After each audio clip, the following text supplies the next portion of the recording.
É dia de Vasco da Gama em campo, amigo torcedor, e isso por si só já muda completamente o clima.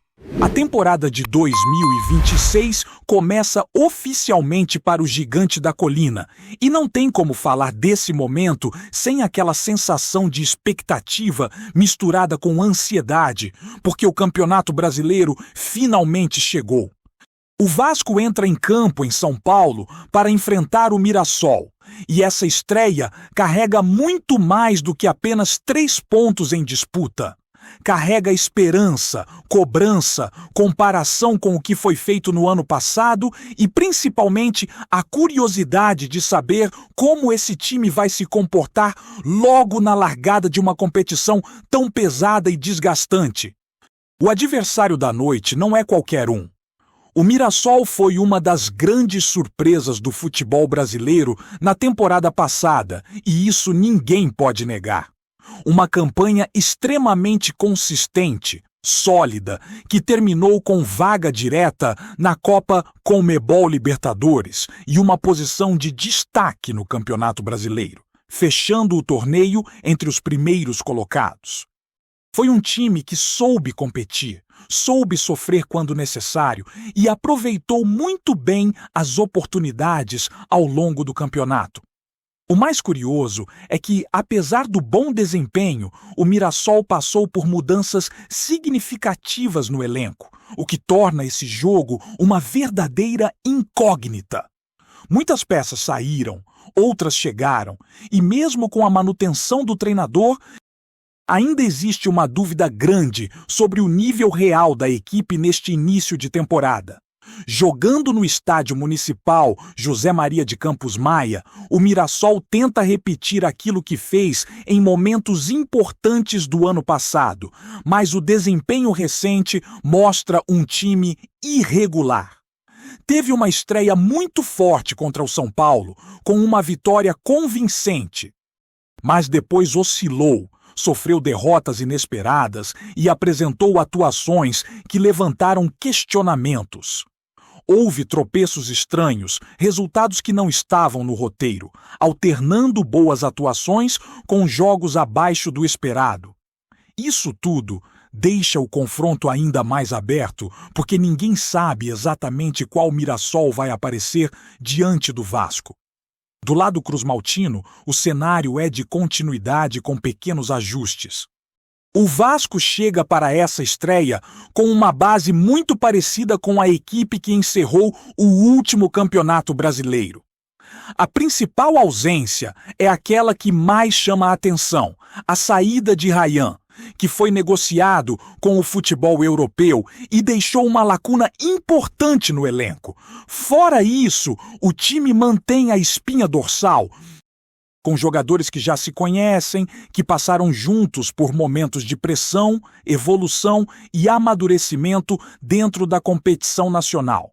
A tendência é de um Vasco competitivo, que tenta se impor mesmo fora de casa, apostando na organização e na experiência de algumas peças-chave. O provável time tem Léo Jardim no gol. Uma linha defensiva que mistura juventude e rodagem. Um meio-campo que tenta equilibrar marcação e criatividade. E um setor ofensivo que ainda busca afirmação definitiva, mas que tem qualidade para incomodar qualquer adversário. É um Vasco que não chega como favorito absoluto, mas também não entra como coadjuvante, sabendo que precisa somar pontos desde o início para não sofrer lá na frente. Esse começo de Campeonato Brasileiro sempre é traiçoeiro.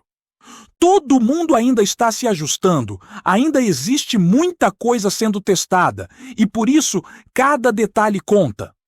O Vasco sabe que uma boa estreia pode dar tranquilidade para as rodadas seguintes, enquanto um tropeço logo de cara aumenta a pressão, especialmente em um clube que convive com cobranças constantes e expectativas elevadas por parte da torcida. O jogo de hoje, portanto, é mais do que um simples compromisso de tabela. É um termômetro para entender como esse time vai encarar a temporada. Enquanto a bola não rola, os bastidores seguem extremamente movimentados. O mercado da bola continua agitando o ambiente em São Januário e um nome em especial vem ganhando força nas conversas internas e externas: Cláudio Espinosa. O Vasco formalizou uma proposta pelo atacante e tenta avançar em uma negociação que não é simples. Trata-se de um jogador valorizado, em boa fase, com números expressivos na última temporada e que desperta interesse não apenas pelo desempenho recente, mas também pela idade e pelo potencial de retorno técnico imediato. A situação envolve diretamente o Independiente del Valle, clube que conta com o atleta para a disputa da Copa Conmebol Libertadores e, por isso, não demonstra pressa alguma em liberá-lo. A posição inicial do clube equatoriano é clara. A intenção é manter o jogador ao menos para a competição continental. Isso, naturalmente, dificulta qualquer negociação, seja por venda direta ou por empréstimo. O Vasco apresentou uma proposta inicial que não foi aceita e trabalha nos bastidores para estruturar uma nova investida que possa agradar as duas partes. O que se sabe até o momento é que o Independiente del Valle entende que o valor de mercado de Cláudio Espinosa gira em torno de 5 milhões de dólares. Isso não significa necessariamente que uma negociação só aconteça por esse valor, mas indica o patamar que o clube considera justo. O Vasco, por sua vez, tenta encontrar um formato viável, possivelmente envolvendo empréstimo com obrigação de compra condicionada a metas, algo que já faz parte da estratégia recente do clube no mercado. Essa novela ainda está longe de um desfecho, mas é um assunto que movimenta a torcida, gera expectativa e reforça a sensação de que o Vasco segue ativo, atento às oportunidades e disposto a reforçar o elenco para a sequência da temporada. A diretoria entende que o Campeonato Brasileiro exige elenco, profundidade e opções, e qualquer reforço de impacto pode fazer diferença ao longo de uma competição tão longa. Paralelamente a tudo isso, outro tema segue sendo tratado com muita atenção nos bastidores: a situação da SAF. O presidente Pedrinho voltou a falar publicamente sobre o assunto e deixou claro que o clube avançou em algumas etapas importantes. A intenção de vender a SAF sempre foi assumida de forma transparente, e o momento atual é visto como mais próximo de uma definição, ainda que nenhuma confirmação oficial possa ser feita antes da assinatura de todos os documentos. Pedrinho reforçou que, enquanto não há investidor oficialmente confirmado, o clube precisa continuar sendo administrado com responsabilidade, buscando equilíbrio financeiro e soluções para um problema histórico, que é o endividamento. A recuperação judicial foi um passo decisivo nesse processo, permitindo uma reorganização das dívidas, uma redução significativa do montante devido e um fôlego maior para planejar o futuro. Com prazos mais longos e condições mais favoráveis, o Vasco conseguiu sair de uma situação de quase paralisia para um cenário minimamente controlado. A chegada de um investidor é vista como o próximo grande passo para dar estabilidade ao clube, permitindo investimentos mais robustos, planejamento de longo prazo e maior segurança institucional. A ideia é que esse investidor tenha credibilidade, origem conhecida e capacidade de acompanhar de perto a gestão, algo considerado fundamental para evitar erros do passado. O ambiente interno trabalha com cautela, justamente para não repetir frustrações anteriores, quando negociações avançaram, mas acabaram não se concretizando. Todo esse contexto mostra que o Vasco vive um momento intenso, dentro e fora de campo. A estreia no Campeonato Brasileiro acontece em meio a negociações importantes, decisões estratégicas e expectativas altas por parte da torcida. É um início de temporada que promete emoções, desafios e muitas reviravoltas, e o que se espera é que o time consiga traduzir toda essa movimentação em desempenho dentro das 4 linhas. Começando já pelo duelo desta noite em São Paulo, que pode dizer muito sobre o que vem pela frente para o Gigante da Colina. A expectativa em torno desse jogo também passa muito pela postura que o Vasco vai adotar desde o primeiro minuto. O Campeonato Brasileiro costuma ser implacável com quem demora a engrenar, e o clube sabe disso melhor do que ninguém. Nos últimos anos, largadas ruins custaram caro e obrigaram o time a fazer campanhas de recuperação desgastantes.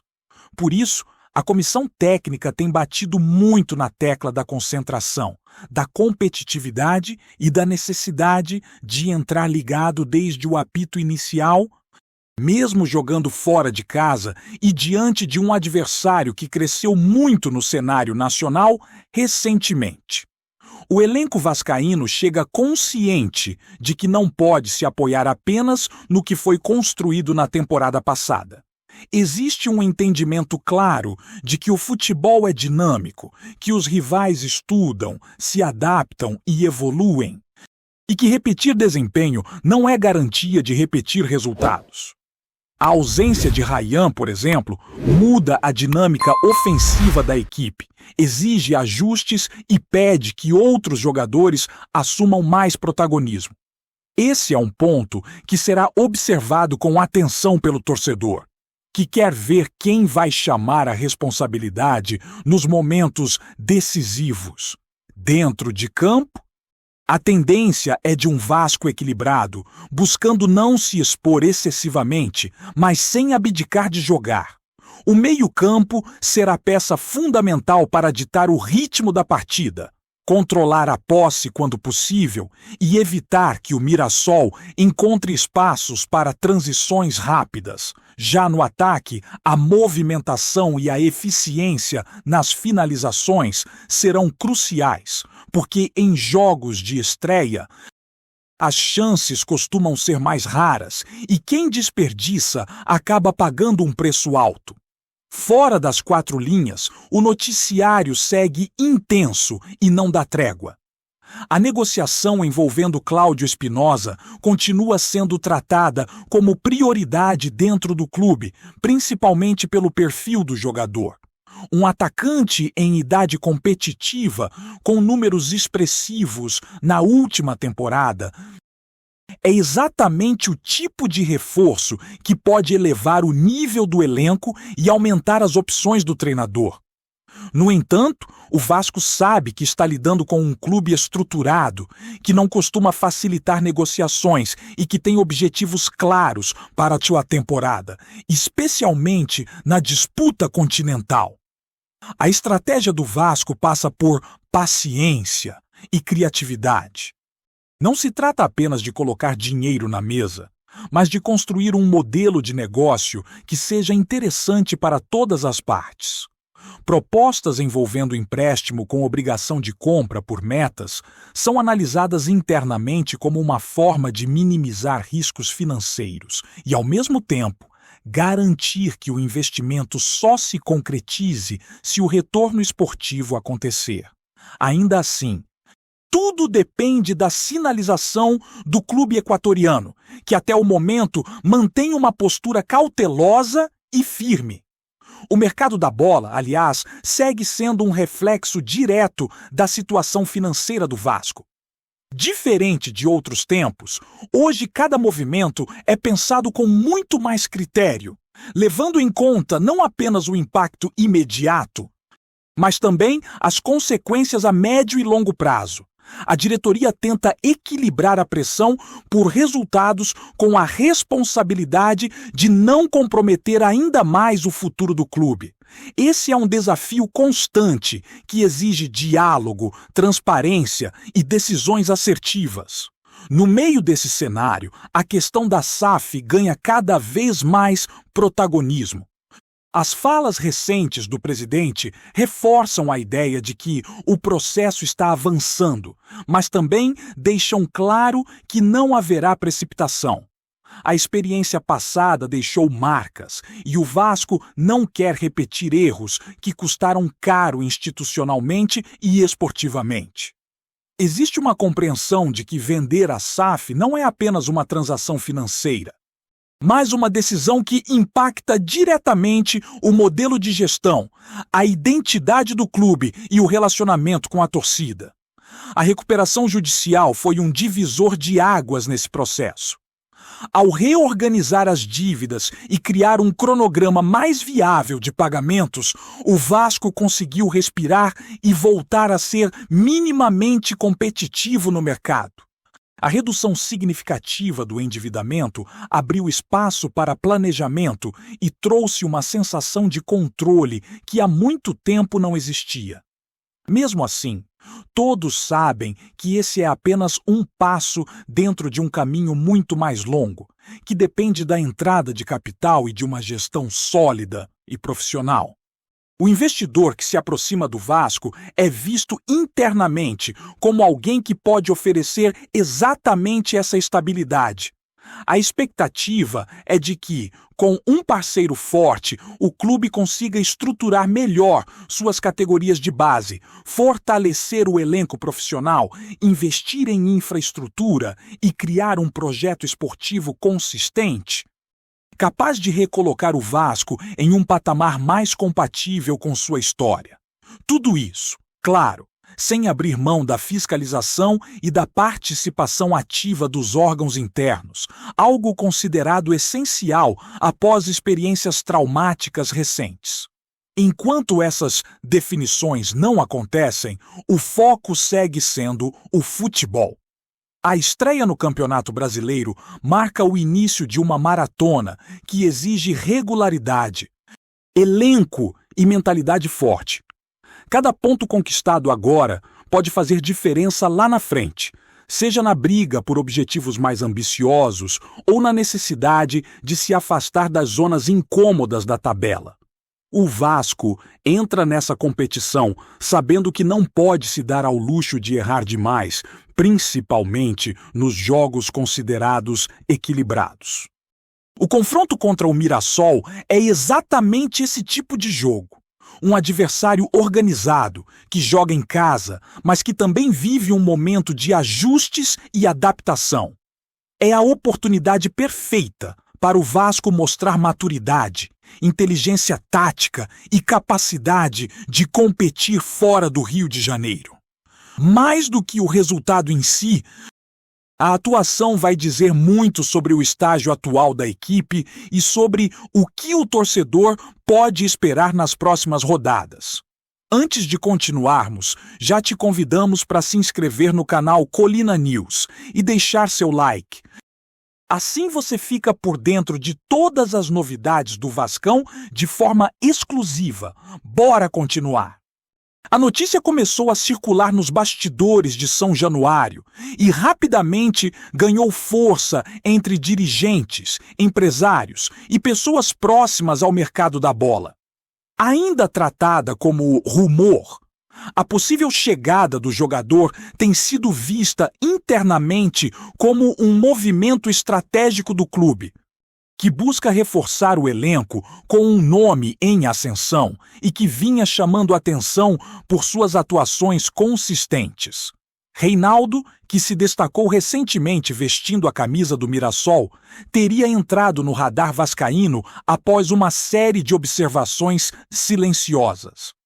Fontes ligadas à negociação indicam que o perfil do atleta agrada à comissão técnica, principalmente pela intensidade, leitura de jogo e capacidade de se adaptar a diferentes cenários táticos. A diretoria, por sua vez, trabalha com cautela para evitar vazamentos e manter o clima de expectativa sob controle. O que se comenta nos corredores do clube é que o Vasco vê na contratação uma oportunidade de mercado, apostando em um jogador valorizado, mas ainda fora do eixo dos grandes holofotes. Pessoas próximas ao atleta não confirmam oficialmente, mas admitem que houve conversas e que o projeto esportivo apresentado teria pesado na decisão. o discurso de reconstrução e competitividade do clube carioca seria um dos atrativos. Entre torcedores, a especulação já provoca debates acalorados. Há quem veja Reinaldo como uma aposta promissora, capaz de crescer com a camisa pesada do Vasco, enquanto outros pedem cautela até que tudo seja oficialmente confirmado. O fato é que o nome do jogador passou a circular com força e dificilmente sairá do noticiário tão cedo. Enquanto o clube mantém o silêncio oficial, o rumor segue ganhando corpo e alimentando expectativas. Se confirmada, a contratação pode representar mais do que um reforço pontual. Seria um sinal claro de que o Vasco está atento ao mercado e disposto a agir com inteligência para fortalecer seu elenco. Trazemos notícias atualizadas do Vasco todos os dias. Inscreva-se no nosso canal e dê um like para continuar recebendo notícias exclusivas. Compartilhe também a sua opinião sobre essa notícia nos comentários. Isso é muito importante para o Vasco da Gama. Até o próximo vídeo!